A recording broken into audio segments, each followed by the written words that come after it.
going back for a second, I think that it is very true that we understand that he was a creature, which is very uncomfortable Yeah. for people. And we forget that he grew in wisdom and in knowledge with Mm. God and with men. And Yep.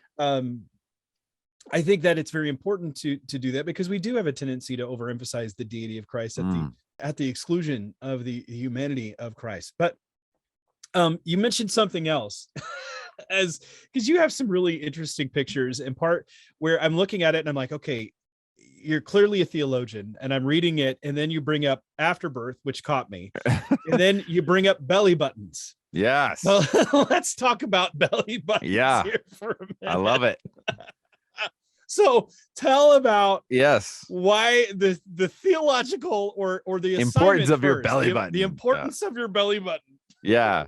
Again, because I work with college students, right? And so you mentioned you have when we were talking, I think this was before we started, but you have a daughter in college right now. I have a son in college. And but one of the things that happens in college, and it happens in high school, but especially in college, that's actually natural and okay. But students start to feel like, oh my gosh, my parents, and they drive me nuts for this and that reason, right? And so even in the healthiest kind of situations, when Christmas break comes and they're about to go home, I've learned to kind of give them this assignment, because even in a healthy situation, by about day 3, it starts out good, but then by about day 3, they're like, oh my gosh, the way my dad breathes, right? And you said that, and my daughter had actually made that comment. And I was like, you gotta be kidding me right now. It's painful, right? And all the things. So I and this is one of those where you really have to listen all the way through. Otherwise, what I'm going to say just sounds creepy. But I recommend to students to take a shower and to look down, which I know sounds terrible, but the point is to see your belly button. That's the point. And you're like, well, why? This still sounds creepy, because the point is the belly button is a physical manifestation that you did not create yourself, that you actually came from people. And actually often, as we all know, it's pretty funny. The things that drive us most crazy about, say, our parents are things that we often are drawn, or like in ourselves.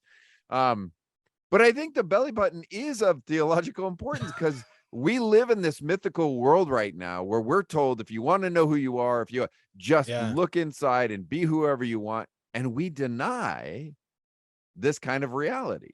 We didn't make ourselves. We come from somewhere. And historically, if you want to know, and as you know, it's a different chapter, but if you want to know who you are, through much of history and through much of the world to this day, if you ask, who are you? People say, well, I'm from this land. I'm from this tribe. I do this kind of work. It's all these external factors. And now we try and answer that purely from looking within.